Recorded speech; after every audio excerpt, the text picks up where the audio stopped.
Joining me for the first ever Dog Walker Diaries is Emily Baker, a dog walker with 8 years experience who ran her own dog walking business, Pom Pom Pets, up until she joined the dog meals company Years, where she works as TikTok manager and has amassed thousands of views on her videos. So Emily, thanks so much for agreeing to take part. Who have you got with you? This is Prince. But he's a bit, I think he wants to go to sleep. And then we've got Bunny down here as well, but she's fast asleep, so I'll leave her for the time being. I'm sure she will bark at some point during this Zoom. Well, fingers crossed, they're well behaved now. So, yeah, like I kind of said, you have so much experience as a dog walker. You work so long as one. What got you into dog walking as a career? Well, actually, as a child, I was terrified of dogs and I didn't like dogs at all. So it's not something I ever envisioned doing. I've always loved animals, but as I went through school and I did my A levels, I studied predominantly performing arts. And that's where I kind of saw myself going until I did my A levels and I thought, actually, I don't know if I do want to do this.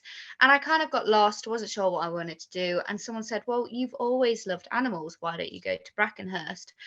And I had never heard of this place. I didn't really know what it involved, but I thought I'll go to an open day, see what it is. And I was obsessed. As soon as I got there, animals everywhere, animals of all kinds, so equine to farm animals to pets.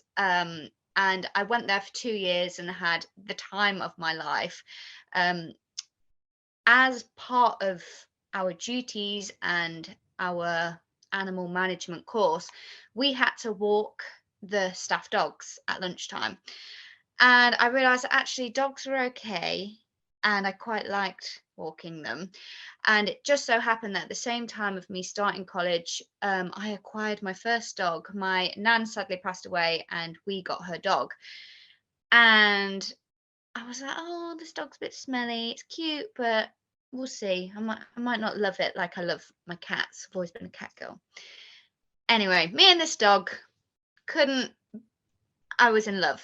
Within about a month, we were inseparable, and she sadly passed now, but I did everything with her. And she was basically the reason that I'm here today. She made me realize that dogs were amazing and actually so much easier to read than a cat once you actually knew their body language and you understood dog behavior. Dogs are so much easier to work with than any other animal, I'd say. So I left college with a triple distinction in animal management, care, nutrition, covered all sorts, and I was desperate to work in a rescue, Dogs Trust, RSPCA, but those jobs are like gold dust. They don't come about often. And after a while, I think I just got a bit downhearted and bored of trying to find a job, which I felt I was never going to get. So I thought maybe I'll start dog walking. Everyone thought I was crazy because although dog walking today is huge, it's a massive industry. 8 years ago, not that many people did it. And I think my parents and my friends were a bit like, oh, okay, well, good luck with that.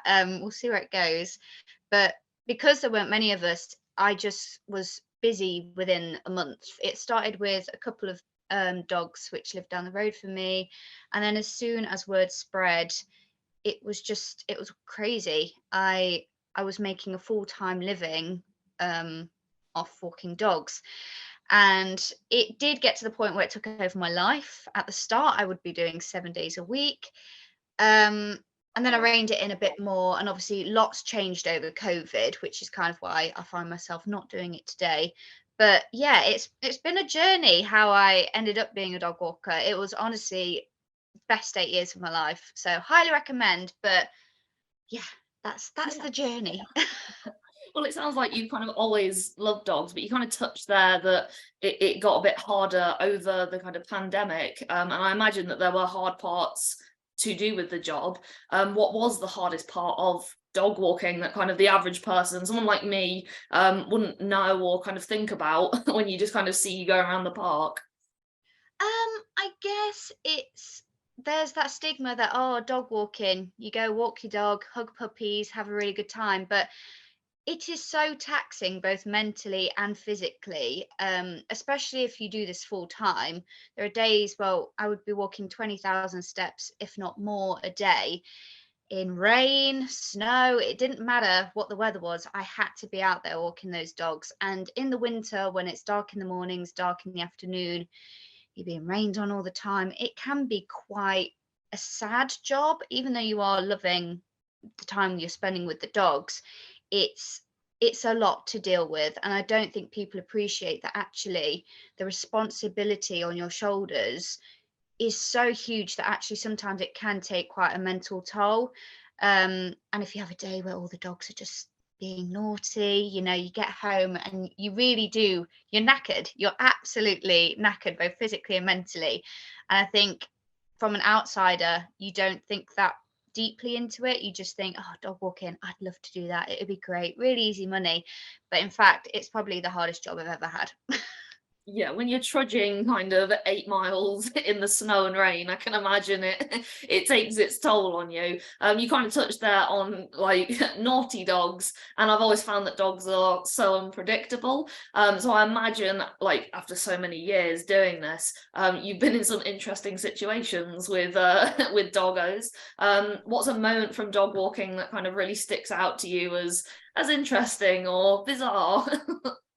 Well, my friends always say I could write a book, because when something happens, I always text my friends like, "You won't believe what happened today." There's some funny ones. There's some ones which actually are quite serious and were at the time really scary.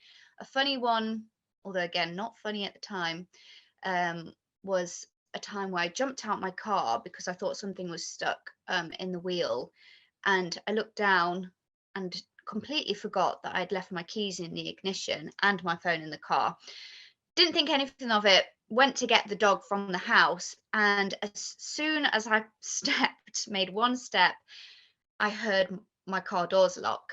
And I thought, oh, they've locked themselves in. It's fine, I'll unlock it. And then that's when I realized my keys and my phone are inside there. So it was just pure luck that the dog I was about to pick up, the owner was in. So I knocked on the door and I said, "This has happened," and I borrowed her phone. And somewhat a guy from the AA had to come and manually open my car door with all these dogs just sat looking at me with my phone in there, and I could see my phone lighting up, and I was like, but it cost me about £90. So it was a very annoying mistake to make. But yeah, it's looking back, it's quite fun. A This good little lesson dachshund as was just well. sat on the front, just looking at me. Also, they didn't Um, go mental and they were left no, alone in there, but they just kind of well, calm. they were just looking at me. So I obviously did it, and then I thought, well, I can't leave the car. So luckily, everything I could do around the car, I was at the owner's house. So they were in the driveway. They were pretty safe. It wasn't a hot day or anything. Otherwise, that would have been really stressful. But no, they had a great old time. Just sat there, chilling, watching. I'd say a stressful story, but now again looking back, quite amusing. I had been walking a terrier for probably about 5 years, always let him off lead, never been a problem. And one day he found a rabbit hole and he had a good sniff. And I thought, right, come then, let's go. And then he went a bit further into the rabbit hole. And I could just see a tail left. And I thought, right, okay, not into this. Let's go. Before I know it, he's gone. He's in the rabbit hole. And I'm like, To be right, seen again. okay. I was like, he'll okay, you do you, and you'll be out in a few seconds. And he's barking as he goes down, and the barking is getting quieter and quieter. And I'm then thinking he's down this hole, and he then goes quiet. I then hear the bark again, but the bark isn't coming from the hole, it's coming from the floor in the field next to me. So he's literally now burrowing through an entire rabbit, fox, I don't know, badger burrow. And I can literally hear him through the ground, but in Following the him. field next to me. Panic sets in. I ring the owner and I'm like, "This has happened. Has he done this before?" And they were like, "No," but they were very chill, whereas I was not chill. It's one of those where I was like, "Hi, he's gone down a hole." He's 5 fields Anyway, across. oh, 10 minutes passed. The barking has stopped. So I've now convinced myself that he's been eaten by foxes and badgers. and I'm getting borderline hysterical. So I ring them again and I say, he's not back. Anyway, long story short, they started to leave work. I rang the RSPCA because I was so scared that he would pop up in a different hole right next to like a busy road. And God, like, you don't want to think what could have happened if he had just popped up next to a road and done a runner. So the RSPCA actually started to put together a plan to come out and dig up said hole, said rabbit hole. And I thought, oh my God, what have I got myself into here? And just as everyone started to make plans to leave work and to come, I could see this little tail appearing in the darkness, and he was coming backwards up. And although probably it wasn't the most comfortable thing to do, I grabbed the tail, pulled him out, and he was covered head to toe in fox poo. And he was absolutely fuming that I'd pulled him out of that hole. He was so ready to just get back in, have a good old dig around, pretty much live a life of a badger. But got him, grabbed him, put his harness on, because it had kind of all fell off from whatever he was doing, and walked him back to the car. But he was very reluctant. He was desperate to get back in. But at the time, when I say I was hysterical, it was a very bad day in the office. However, looking back now, and because he was absolutely fine, I can laugh about it, and I laugh about it regularly with the owners. Yeah, laugh, He was not. laugh about it He now, was not so much when you're on the not. phone with the RSPCA. Don't. I was just thinking it's going to be in the news. Everyone's going to be talking about it, but no. You're changing your name, you're doing your hair. To be You honest, think about all these things. I had a similar experience with my own dog. Nothing quite that bad. I just saw a tunnel and I thought, oh, I'll send her through it. She'll like that. She went in bright white. She's a Bichon Frise, and she came out the other side completely black, covered with mud. So that was a fun day, a fun bath Yeah, time with and her. smelling of fox poo. Then I had to put him in my car. That was, yeah. That's another thing. The fox poo. You wouldn't believe how much of a bother that is for a dog walk. All dog walkers who watch this will Oh be able no. to relate. You've dealt with a lot of it now. So do you find that all dogs kind of have different personalities? I mean, you've explained one there that's quite adventurous. And did you have to kind of change your approach based on the dog that you had? I imagine some were quite chilled out and others kind of needed a marathon. Completely. Every dog is different. Even if you've got two of the same breed, say two pugs or two beagles, they can be so different. I think what's really important for every dog walker should do a meet and greet. So before you actually agree to taking this dog out, you'll do a meet and greet, and you kind of get an idea for the dog. And you can kind of, I personally can tell straight away whether that dog's going to be, let's say, an easy walk or a more challenging walk. And you definitely have to tailor your walks to the dog. If you have a dog who is nervous, you know that this is going to take a lot longer to build that confidence between you and that dog, and you're not going to take it somewhere loud and somewhere where it's going to feel overwhelmed. Whereas if you have a little puppy, you want to take them somewhere where they can have new smells and they can experience some new things. If you take a dog out who's super friendly, you might choose to take them to a busier park where you know they can interact with other dogs. Every dog is different. I controversial with some dog walkers. I used to group walk dogs. So I would walk dogs for a period of time. And as I got to know them better, I would think they would walk really well with them, or they could walk with them. And I would start to group dogs up. But this is something that can only be done if the dog is suitable for it. There are a lot of dog walkers out there who will group dogs because they can make more money in a short space of time. But really, looking at some of those dogs, are they best suited for a group situation? Probably not. So every dog walker works differently, but I personally, I will do solo, I will do group, I will do pair walks, I will do walks which work for the dog rather than work for me, if that makes sense.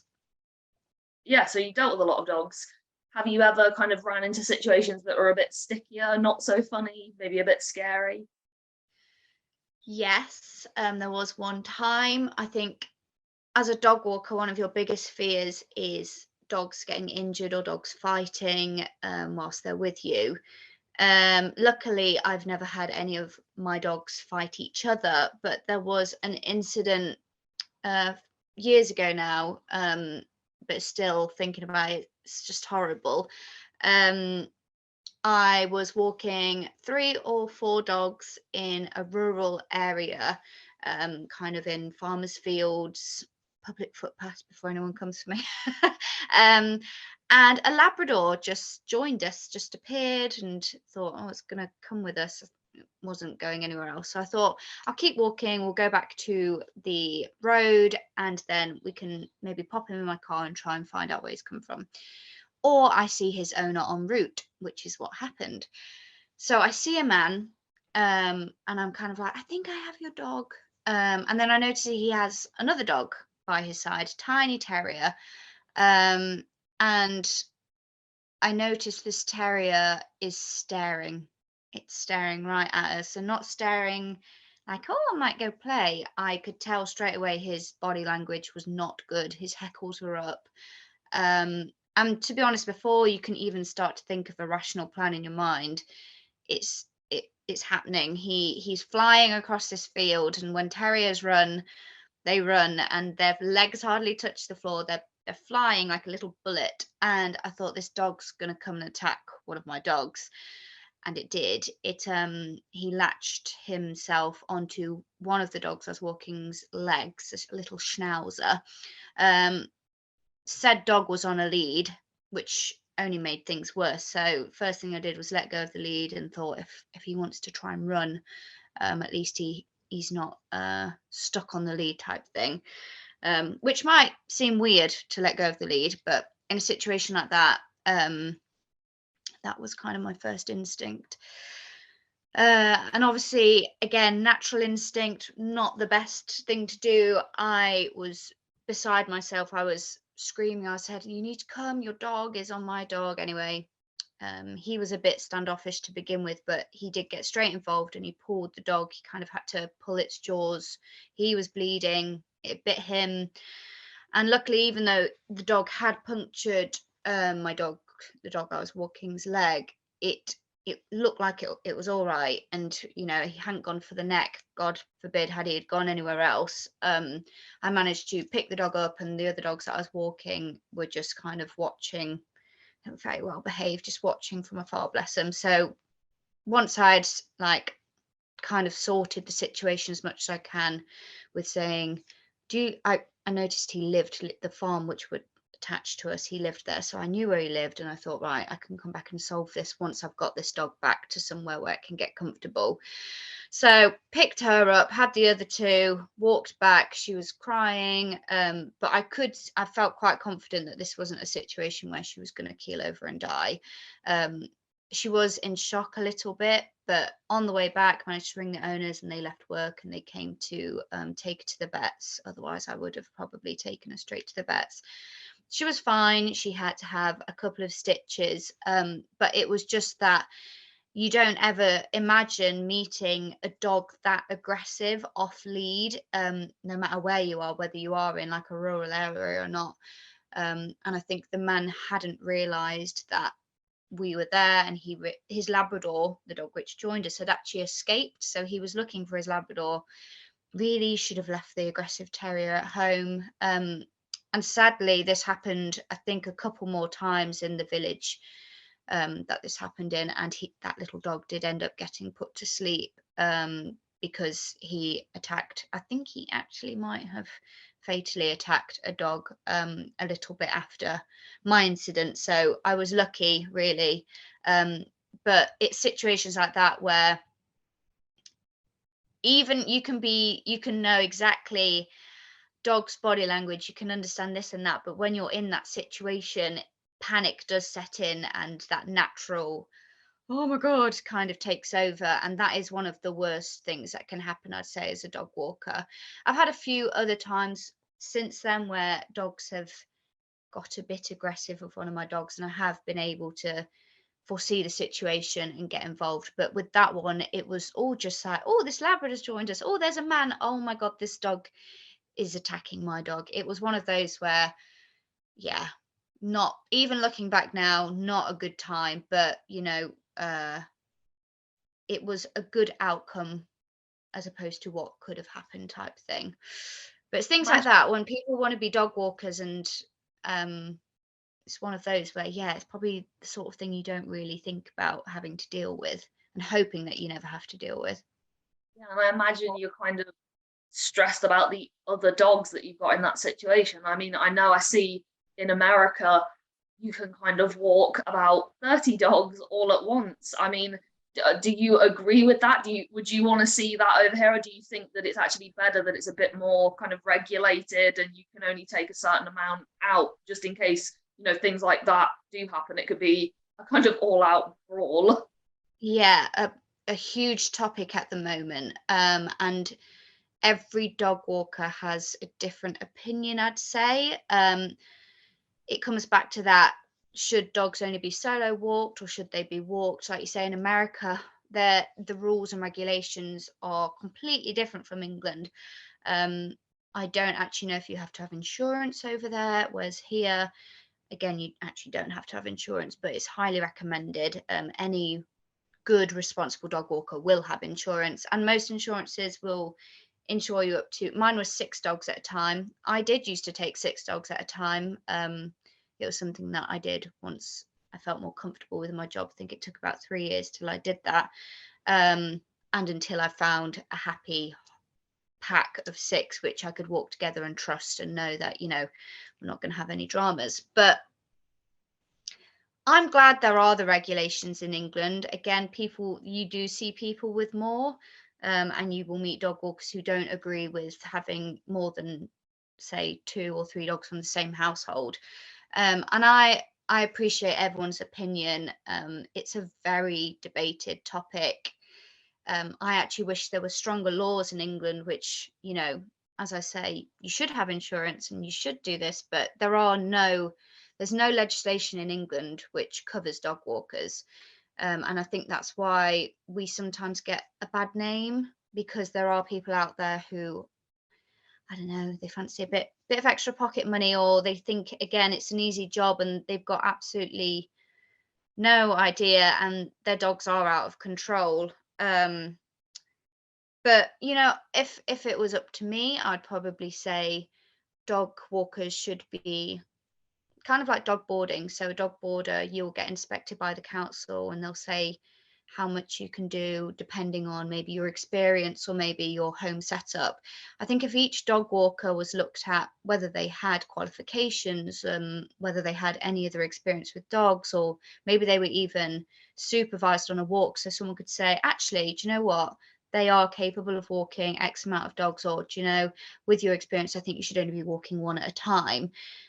Then having like a license which comes with that, I think that would make the dog walking world a more reliable industry. It wouldn't be as saturated as it is. Another reason I've now found myself not in the job is because I don't agree with half the people who are dog walking, and that's not in a bitter way.